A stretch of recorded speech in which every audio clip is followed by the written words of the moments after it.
né, das 3 mensagens angélicas que nós falamos, fala sobre um anjo voando. E o interessante é que fala que eu vi outro anjo, não é? O verso 6 fala sobre um outro anjo. Por que João fala de um outro anjo? João estava tendo uma visão do céu. Vocês podem ver aí, no início do capítulo 14, João está tendo uma visão do céu. E essa visão do céu, ele olha e vê os 144 mil remidos cantando, né, junto ao Cordeiro. E nessa visão, ele vê vários anjos, né? Ele está vendo o céu, então tem vários anjos. Só que quando ele olha com detalhe, um anjo está voando e indo em direção à terra. E esse anjo que ele viu em direção à terra tinha um evangelho eterno para pregar. Então ele sai da visão do céu e ele começa a contemplar o anjo em direção à terra, vindo pregar. Por quê? A gente pode colocar assim, uma hipótese bem clara e simples é: para chegar ao céu, a pessoa tem que ouvir a mensagem do evangelho e aceitar. Não é isso? Não é mais simples se a gente enxergar por esse ponto? Mas e quem não ouviu a mensagem do evangelho pode chegar ao céu? Olha só, que dúvida. Irmãos, olha, vou responder de uma forma bem simples para vocês. Abraão, ele viu a mensagem do evangelho, ele viu Jesus, mas ele viu um pedaço do evangelho, não foi? Lá no Moriá, ele não viu o seu filho sendo poupado e o cordeiro morrer? Então ele viu um pedaço, né, do evangelho. Isaac também viu esse pedaço do evangelho. Então pessoas do passado que não viram o evangelho, né, não viram a mensagem de Jesus, mas tiveram partes desse evangelho, conseguiram, através da fé, né, como diz lá em Gênesis, né, no capítulo 6, fala que Noé achou graça diante de Deus, dentre todos os seus contemporâneos. Então Noé lá foi o primeiro a ser registrado com graça, e registrado por escrito, e ele não contemplou todo o evangelho, ele não viu Jesus, mas com certeza, né, Noé achou graça diante de Deus. A sua fé no evangelho futuro foi maior do que a descrença dos seus contemporâneos.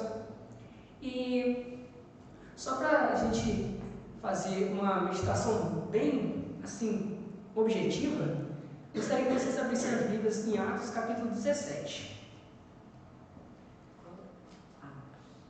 Atos 17. Particularmente é uma das histórias que eu mais gosto na Bíblia.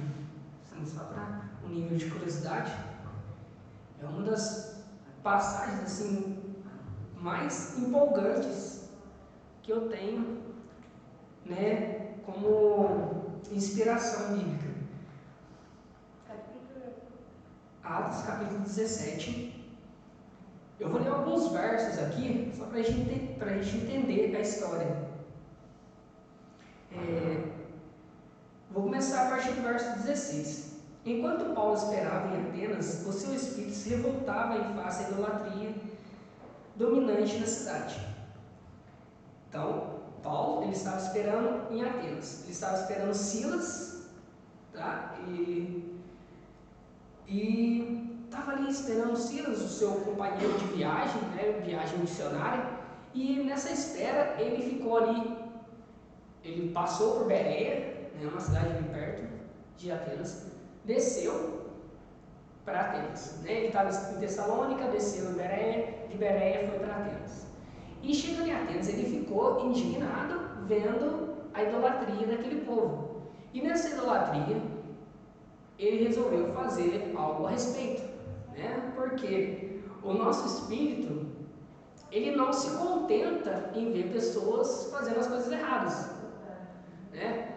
Quando a gente pode falar, no meu caso, que sou um professor de academia, né, mais prática assim, se eu ver alguém fazendo algum exercício errado, eu posso não ser o professor daquela pessoa, mas aquilo me incomoda de uma certa forma, que eu chego na pessoa, amiguinho, dá uma alinhadinha no joelho, postura da lombar, estufa o peito, joga o ombro para trás, faz o exercício mais bonitinho. Ou senão eu já falar, pose de maromba, né? Porque o pessoal já fala, pose de maromba. Por quê? Porque a postura errada incomoda a gente. No meu caso, que gosto tanto de exercício físico para o benefício da pessoa, que é algo, assim, fora do comum, né? Não vou falar sobre exercício físico não, né? Não vou pregar sobre isso não. Mas isso é só para contextualizar. Paulo, ele tinha a fé tão forte, ele tinha um amor tão grande pelo Evangelho, que quando ele viu a idolatria de Atenas, ele ficou indignado. Disse, não dá, eu não posso ficar ali. E olha que Atenas começou com apenas 12 deuses. Eram 12 olimpianos, né, que depois já tiveram vários filhos, né, já tiveram o panteão multiplicado, né, indico que tinha mais de 600 estátuas em Atenas, muito mais do que isso. Então, imagina Paulo olhando aquilo, né, não, eu sirvo a um Deus só, agora tem esse povo aí servindo vários deuses. Então Paulo, olha, eu vou pregar para eles aqui. E Paulo começou a pregar na sinagoga. Só que aquele discurso de Paulo foi tão empolgante que saiu do âmbito dessa sinagoga. Outras pessoas ouviram e falaram assim, olha, tem um cara que gosta de debater, então vamos debater com eles. O que os gregos mais gostavam de fazer era debates, né, principalmente os pós-socráticos, que, né, veio com Platão, Aristóteles e assim por diante. Eles amavam o debate, né? Zenon, Epicuro, então eles amavam o debate. E chegando lá, dois grupos de filósofos foram conversar com Paulo. Vamos ler o verso 18? Alguém gostaria de ler o verso 18 aí? E alguns dos filósofos epicureus e estoicos contendiam com ele e os diziam, que quer dizer este tagarela? E outros, parece que é pregador de deuses estranhos, porque lhes anunciava a Jesus e a ressurreição. Isso. Só para vocês entenderem o quanto eles gostavam de deuses, porque eles nem entenderam que Paulo estava falando de Jesus e ressurreição como uma coisa só. Eles já colocaram dois deuses aí, Jesus e a ressurreição, então eram dois deuses. Eles gostavam mesmo de deuses, né? Não, mas a gente gosta de tantos deuses, né? Que a gente não, Jesus e a ressurreição, então são dois deuses diferentes. Então, os atenienses, eles estavam assim tão empolgados, vamos ver o que esse homem tem a dizer, porque já que ele veio aqui pregar, falando em alto e bom som, significa que ele gosta de conversar, então vamos conversar. E só para dar uma luz para vocês aí, os epicureus e os estoicos, né? É uma escola, né? São duas escolas filosóficas. Os epicureus são discípulos de Epicuro, né? Já bem mais prático. E os estoicos são discípulos de Zenon, que é também um filósofo pós-socrático. Então, nesses dois grupos de filósofos, o que mais me chama a atenção é que eles tinham visões diferentes de mundo. Os epicureus, né? Epicuro, ele tinha uma visão assim, viva, mas viva com moderação. Né? Essa frase assim, não é exatamente com essas palavras. Mas ele dizia, ó, você quer viver, quer aproveitar a vida? Aproveite, mas de forma moderada, vá com calma, não precisa embalar na vida, vai com calma. Já os estoicos, eles tinham uma visão de mundo um pouco diferente. Eles tinham uma visão de que o universo, a vida, toda essa energia, ela sempre está com você, ela sempre te acompanha, ela sempre te fortalece. Então eles eram meio um panteísta da vida. Então eles tinham essa visão, né, universal, né, do universo, a energia da vida, sendo algo fundamental para a existência humana. E quando eles começaram a ouvir Paulo falando sobre Jesus e sobre ressurreição, eles ficaram loucos, mas a gente nunca ouviu falar de ressurreição? Né? Para quem não sabe, os gregos, né, eles até um momento acreditavam em reencarnação. Né? Até o famoso Platão diz, né, tem uma frase de Platão que diz o seguinte, a alma do homem é imortal, a alma do homem bom é imortal e divina. Né? É uma frase de Platão. Né? Não sabemos como é exatamente assim que funciona. funciona. Mas Platão ele tinha essa visão, né? E os gregos também. E quando eles ouviram falar sobre ressurreição, nossa, ressurreição, o que é isso? Então, Paulo, então eles deram brecha. Então, Paulo usou uma abordagem diferenciada. Já que eles não estão entendendo o que é Jesus e como funciona a ressurreição, eu vou contar uma história que eles já entendem. E Paulo contou sobre o altar desconhecido. Ou melhor, mencionou o altar desconhecido. Está lá no verso 23. Diz assim, ó: porque passando e observando os objetos do vosso culto, encontrei também um altar no qual está escrito: ao Deus desconhecido. Pois este que adorais sem conhecer é precisamente aquele que eu vos anuncio. Então Paulo falou: olha, vocês adoram esse Deus que eu estou falando sem conhecer. Viu só? Então não é assim tão estranho, né? Porque no verso 18 eles falam assim: é estranho os deuses, né? Deus diferente. Paulo falou para eles: não é diferente. Vocês conhecem esse Deus. Vocês sabem a história desse Deus. Então, quando Paulo mencionou o altar desconhecido, eles lembraram da história. A história do cretense, Epimenides. Falou: olha, é mesmo, tinha um cara mesmo que salvou Atenas no passado aqui, né? No caso, aproximadamente 370 anos antes dessa história aqui. Que quando, não, perdão, 600 anos, né? Epimenides é 600 anos. 600 anos antes dos nossos dias, esse cara salvou Atenas. Epimenides foi chamado de Creta, veio até Atenas e estava tendo uma grande praga em Atenas, e Epimenides foi e salvou Atenas. E os atenienses falaram: a gente precisa adorar algum Deus. Qual Deus que fez isso? Pensa os atenienses, né? Os atenienses adoravam de forma assim bem prática Atena, a deusa da sabedoria. Só que Atena não ajudou eles na praga. Então, qual era o deus dos médicos? O clínico geral, né? Apolo, né? O clínico geral deles. Que tinha o seu filho lá, que era especialista, né? Que conseguia até ressuscitar a gente, tá? O filho de Apolo. Também não deu conta. Nem Zeus, né? O Deus Todo-Poderoso do céu, deu conta daquela praga. Já o Deus de Epimenides deu conta. Então vamos adorar ele, vamos pelo menos agradecer, né? Eles são educados, um povo educado, né? Aristocratas e tudo mais. Vamos agradecer. Só que Epimenides não sabia o nome daquele Deus que ele adorava. Ele servia um Deus só. E esse Deus nunca disse o nome dele para Epimenides. Fala: eu não sei o nome dele, mas a gente pode adorar ele. Como a gente adorar, a gente vai oferecer um sacrifício a esse Deus. É um sacrifício de sangue. E ele fala: vamos então soltar, né? Fala: nós temos uma ideia, vamos soltar, né, os cabritos aqui morro abaixo, aonde eles pararem, né, a gente oferece o sacrifício ao Deus.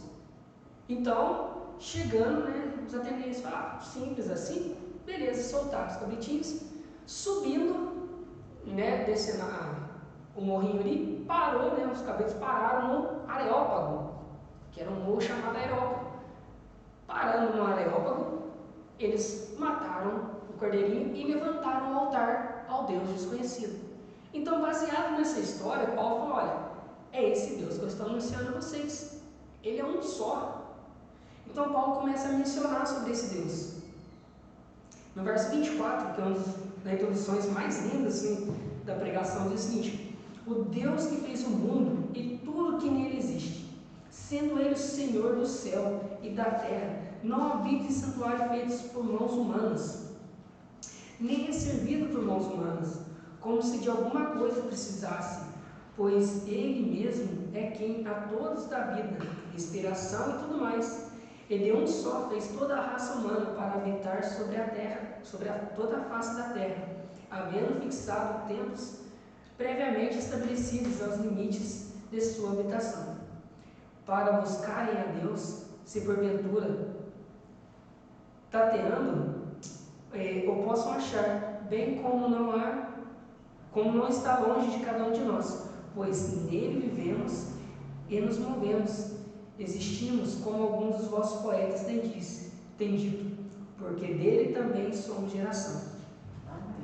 Então Paulo ele começa a um discurso lindo aqui, eu falo para vocês, um dos discursos mais lindos sobre a existência de Deus, porque ele fala, olha, Deus ele não precisa de nada, tá? Ele dá tudo para vocês, mas ele não está longe de vocês.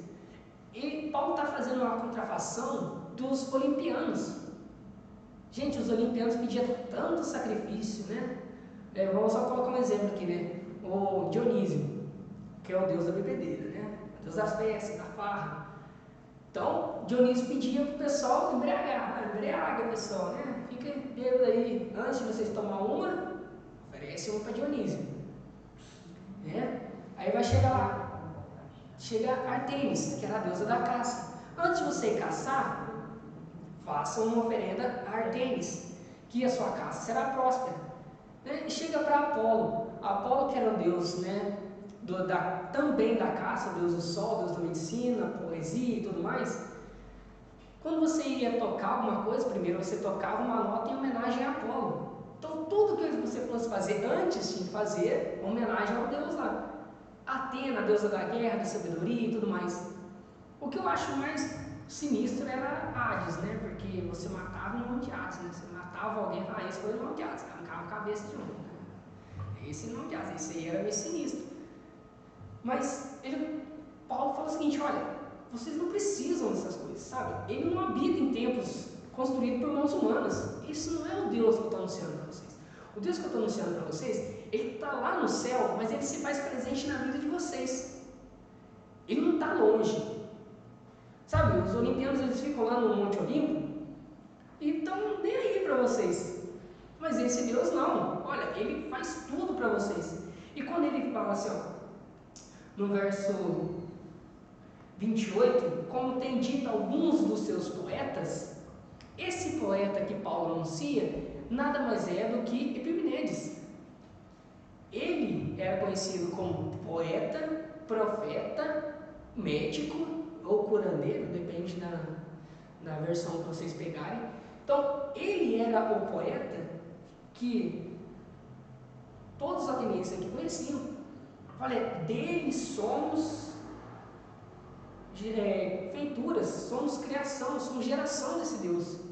Então, essa mensagem que Paulo trouxe é uma mensagem de esperança. Só que Paulo não parou pela esperança, sabe? Aí a gente começa a anunciar o Evangelho, aí a gente começa a parar só na parte da esperança pessoal. Né? E eu acho muito lindo o Evangelho na parte que traz esperança para as pessoas. Porque da onde viemos, né? Qual é a nossa mensagem, qual é a nossa missão aqui na Terra? Desculpa. Então, até aí, é lindo o Evangelho, mas não causa transformação. Porque se você fala assim, olha, Deus me criou, ok, qual que é a minha missão aqui na Terra? Adorar a Deus. Legal, vou adorar a Deus. Mas para quê? Por que eu preciso adorar a Deus? Lembra da mensagem angélica, lá de Apocalipse 14, 6 e 7? Ó, temei a Deus e dá-lhe glória, pois é chegada a hora do juízo. A gente tem que falar para o pessoal, olha, se você continuar essa sua vida que você está, não vai dar. Deus, ele é um Deus de amor, de justiça? É. Ele é um Deus de misericórdia? É. Mas a justiça de Deus ela é tão balanceada com a misericórdia que ela não consegue suportar o pecado. Deus ele não suporta o pecado, ele ama o pecador incondicionalmente, mas o pecado não faz parte. Né? Em Isaías, capítulo 59, fala que os pecados causam separação entre nós e o nosso Deus, para que nós não possamos ouvir, né? Ou tampam os nossos olhos para que nós não possamos enxergar. E ele está sempre com os braços abertos. Né? Isaías deixa bem claro que ele está com os braços abertos, mas os nossos pecados impedem isso. Então Paulo ele não para só na mensagem de esperança que faz aquele coração quentinho, ele também dá aquela cutucada que arde o coração. Por quê? Ele diz o seguinte, verso 31, porque estabeleceu um dia em que há de julgar o mundo com justiça, por meio de um varão que destinou e acreditou diante de todos, ressuscitando dentre os mortos. Quem que é esse homem? Esse varão? Jesus. Então, Paulo ele não só fala sobre o Deus desconhecido, como fala sobre Jesus Cristo, aquele que eles estavam questionando, mas quem é Jesus? E por que ressurreição? Paulo explica, olha, Jesus é a feitura desse Deus. Para eles não era tão difícil alguém ser filho de um Deus, né? Hércules era filho de Deus, né? No caso Zeus ali. Então, para eles, olha, não é tão difícil a gente acreditar que um Deus pode ter um filho, mas que esse filho vai julgar o mundo, vai condenar todo mundo. Para os gregos o universo era infinito, né? Até Aristóteles acreditava que o universo era infinito, né? Não tinha início e nunca vai ter fim. Então, para eles era uma mensagem diferente. E para o mundo lá fora também é uma mensagem diferente. As pessoas falam assim, olha, a nossa vida é o quê? 200 anos, né? Quem dera. No máximo 80, né? Se chegar aos 70 inteiro, esse é vitorioso, guerreiro, né? Muito bom. Meu vovô, meu bisavô, no caso, desde quando eu conheço ele, ele fala que ele tem 84 anos. Né? Faz o que? Faz uns 25 anos que eu conheço meu avô, e ele está com 84 até hoje. Então, né, suponho que ele tenha passado dos 100, né? Na conta minha já passou. Mas o vovô está firme. Se eu chegar aos 100 anos, ou aos 80 na conta dele lá, daquela disposição, beleza. Mas e daí? E depois? E depois, nessa vida aqui, a gente vive, acabou? Não temos mais nada? Então a mensagem de Apocalipse 14, versos 6 e 7, é uma mensagem de esperança não para esta terra, mas para uma vida eterna. Até, vou finalizar contando uma história que aconteceu lá na academia. A gente estava conversando, né? O povo pensa que academia não é cultura, não é cultura, pessoal. A gente estava sentado, eu estava fazendo um exercício, o Pedro estava fazendo outro exercício na minha frente, e a gente começou a conversar sobre a tecnologia do mundo, até onde vai e tudo mais. Aí o Pedro olhou para mim, olha, você acredita que há vida em outro planeta? Eu disse, claro que eu acredito. Ele falou, e por que? Você acha que os ETs vão vir aqui na Terra? Eu falei, opa, ETs? Que tipo de ET que você está querendo, né? Se for o ET do Steven Spielberg, na década de 90, não rola, né? Aquele ET meio feinho, né? Aí a gente começou a conversar e tudo mais, eu falei, olha, pensa para nós o seguinte, se a nossa vida, ela se limitar só aqui, não vai ter graça. Aí eu pensei, olha, verdade, tem uma revista, aí ele falou, não, tem uma revista que vocês podem até pesquisar na internet. Eu achei muito curiosa essa reportagem. Curiosa, não estou dizendo que é verdade. Dizem que nunca encarnou tanto alienígena aqui na Terra. Achei muito interessante, tá? Não estou dizendo que é verdade. E o Pedro falando que ele leu que nunca se encarnou tanto alienígena aqui na Terra. Eu perguntei para ele, como assim encarnou alienígena? Ele falou, olha, os alienígenas lá de outro planeta estão vindo para a Terra, estão habitando aqui na Terra. Eu fiquei olhando, falei, é mesmo? E como eu já tinha lido algo parecido antes, tá? Quem quiser pode ler um livro de uma escritora norte-americana chamada Ellen White, chama-se O Grande Conflito, tá? Quem quiser ler, principalmente na parte dos enganos dos últimos dias, vocês vão ver certinho o que o meu amigo me disse. Podem ler em casa depois, com calma. E eu continuei falando para ele, eu falei, Pedrão, se tem encarnação, significa que tem uma segunda chance, certo? Eu falei, na lógica seria. Eu falei, cara, imagina Deus dando uma segunda chance para o Hitler. Assim, não que eu não queira uma segunda chance, né? Se Hitler se arrependeu, eu via no céu. Mas imagina Hitler se reencarnando, gente. Imagina, a sim, ousando milagre se reencarnar. Não dá. Deus seria muito injusto. A vida das pessoas, se fosse uma reencarnação, seria muito injusta. Aí, conversar vai, conversar bem, eu falei, olha, toda vez que a gente vê reencarnação, é uma forma de ludibriar Deus. Ele falou, mas por que? Vou só usar um exemplo básico para vocês. Contei a história para eles do juízo dos egípcios. Tá? Quem quiser pode ler em casa depois, que eu não vou contar toda a história não.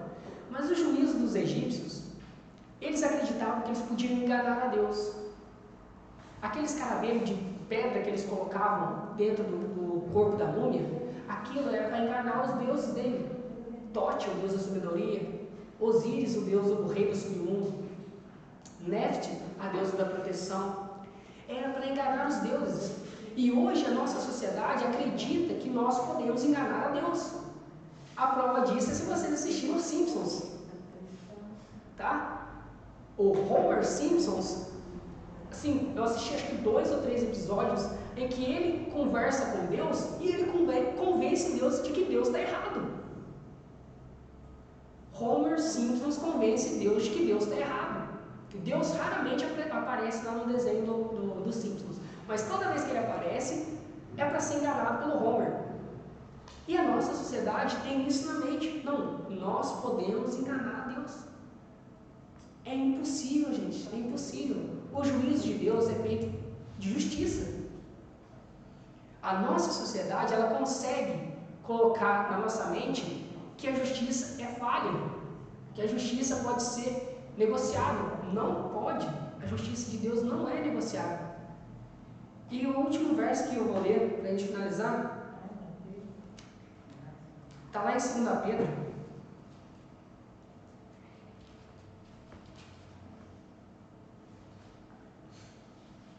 Capítulo 3. 2 Pedro, capítulo 3, verso 13.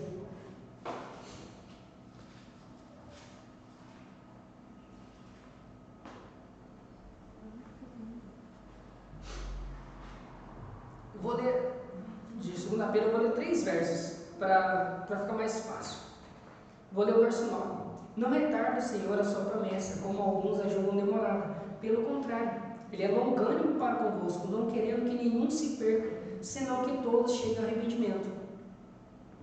Verso 12. Esperando e apressando a vinda do Senhor Deus, por causa do qual os céus incendiados serão desfeitos e os elementos abrasados desfarão. Nós, porém, segundo a sua promessa, esperamos novos céus e nova terra, nos quais habitam justiça. Então, justiça não é para este mundo. A justiça não vai acontecer neste mundo. A justiça é para o novo céu e nova terra. Então, se você quer justiça nessa terra, sinto lhe informar, não vai encontrar. Se você pensa em enganar a Deus, sinto lhe informar que o verso 12 fala que os elementos serão desfeitos. Se a presença de Deus vai desfazer os elementos da natureza, imagina o pecador. Não vai ter nem tempo. Apocalipse fala que não vai ter nem tempo.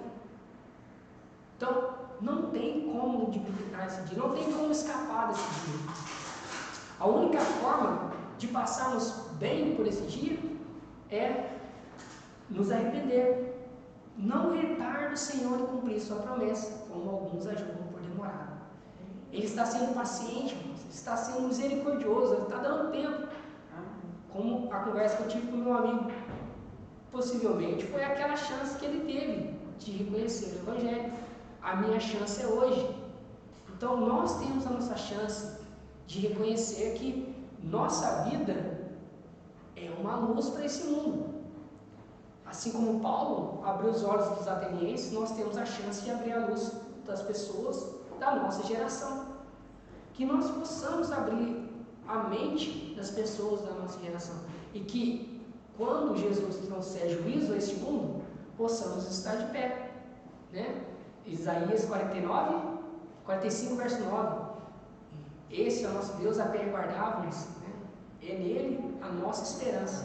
Então, que nós possamos ser essa esperança, que Cristo habite em nós, né? Que nós possamos todos os dias convidar Jesus para habitar a nossa vida, que possamos ser aquela fonte de esperança para as pessoas. A música que vamos cantar agora, do CD Jovem Adoradores, volume 3, CD Jovem Adoradores, volume 3, fala sobre isso, que nós, tua casa, tua morada, nós possamos fazer um convite para Jesus, que Ele possa habitar em nós, que nós possamos ser templos do Espírito Santo.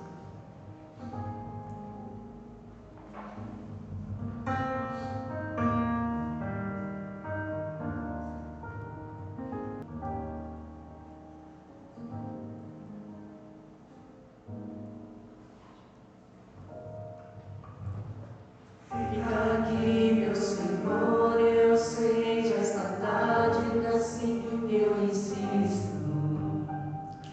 Deixa-me olhar em teus olhos e me perceber pecador. Como eu quero ouvir tua voz, vem e fala no meu coração.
aos nossos participantes aqui, né, os nossos conectados, a Maria, Chico, a Irondina, a Mira, Sandra, Cleonice, Célia, Rodrigo, Neila, Dalva, José, Antônio, Ana, Orlando,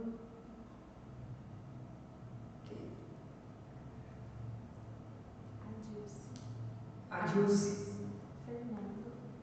isso, Fernando, só isso. Muito obrigado, irmãos, que Deus nos abençoe. Vamos fazer uma oração? Oremos. Grandioso Deus, obrigado, Senhor, porque a tua mensagem de esperança um dia nos alcançou. Obrigado porque essa mensagem transformou o nosso coração. Somos agora filhos do Rei, filhos do Deus vivo, aquele que fez os céus, a terra, o mar e a fonte das águas. Ajude-nos a viver crendo que esse Deus nos ama, que esse Deus faz tudo por nós, mas que esse amor ele tem um ponto fraco, ele pode ser rejeitado. Ajude-nos, Senhor, a nunca rejeitar esse amor. Ajude-nos, Senhor, a sempre confirmar a presença do Espírito Santo em nossas vidas. Nos dê uma noite, uma instante noite na tua companhia, Senhor, e que a cada dia possamos caminhar no progresso da santificação. Te peço em nome de Jesus. Amém. Uma boa noite a